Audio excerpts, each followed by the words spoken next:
Tell you what, it's a great privilege to be sitting here, and I'm actually seeing for the first time with you many of these homes, and gee, there's some beautiful homes out there. Now, don't forget we've got Sylvia Toop with us, who's the co-director and finance director and co-founder of TOOP+TOOP. Sylv, you've got some questions there for us. Yeah, the first email I have is from a C car who is asking, he has a property of about 800 square metres and he's trying to sell the land as 2 lots before he demolishes the house so he can fund the project. Do you know if this can be done, and how may I go about this? Well, Sylv, you and I know a fair bit about developing, and unless you're really well funded, be very careful. It's a great way to lose a lot of money if you're a developer and don't know what you're doing. First thing is go to the council and see if it is possible to cut your 800 square metres into 2. Secondly, if that is the case, go ahead and get the planning approval underway, and then only after you receive the planning approval, assuming you do get that, the next process then would be to demolish the house. The problem you've got is you will not get maximum amount of money for the land unless you have already demolished it. But don't do that until you get that planning approval through and get really good advice. I've seen some people really hurt on stuff like this. Right. Second one is from Luke, who asks that he has had his house for 12 months, which is currently being rented out.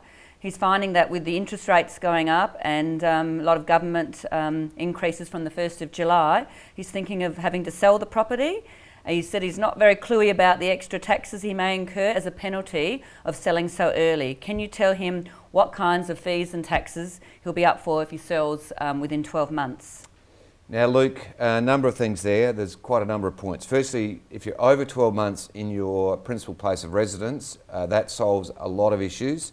And won't attract attention or tax liabilities if it is your principal place of residence. The second thing is, which is currently being rented. He's actually renting it out, so. Right, okay, I missed that. So consequently, there could be tax implications there. You've made reference to the extra taxes. I'm assuming that is the extra council rates and so on. And also with regard to penalty selling, your main fees will be your sales fees to the agent. You've had your stamp duty on the way in. Any capital gain will be taxable on that property. And the common expenditure, the only main one might be if you've got a penalty with your mortgage, if there's some let out. Sometimes if you only take a loan out for 12 months, if you're 12 months into a long-term mortgage. If it's a fixed rate?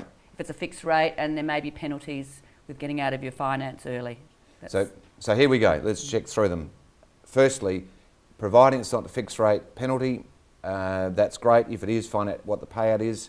Secondly, the good news is interest rates look like they're stable, as we heard earlier, and that shouldn't be a big issue moving forward, hopefully. Third thing is check with your accountant with regard to your tax liabilities. And fourthly, just go for it. And if you've got any affordability issues, you shouldn't be actually holding the property in any case. Now, we've got a lot of questions here. We've got time for one more, I think. One more from Sandy, who's asking, is it possible to make an offer to buy conditional on a satisfactory builder's report and pest report? Now, that's a great question. Most contracts are made subject to those.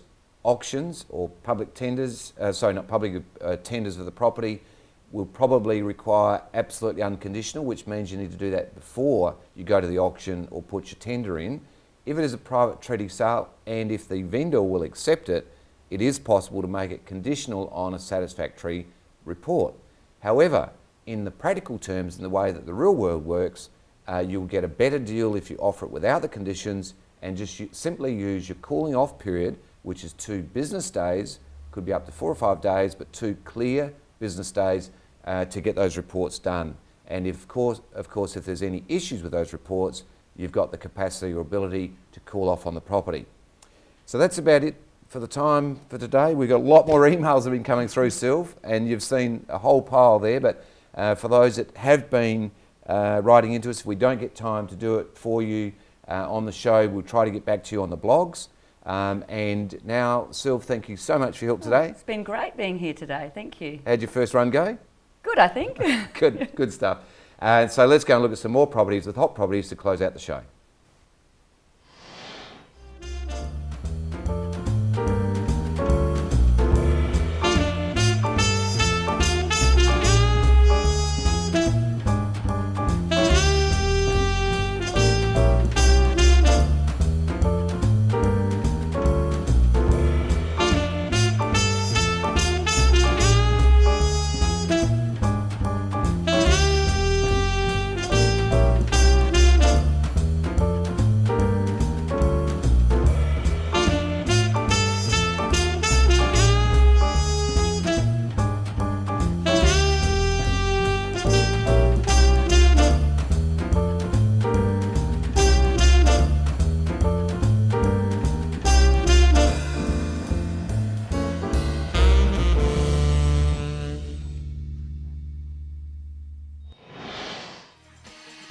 thanks for tuning in, and I hope you've stayed nice and warm watching TOOP TV this week.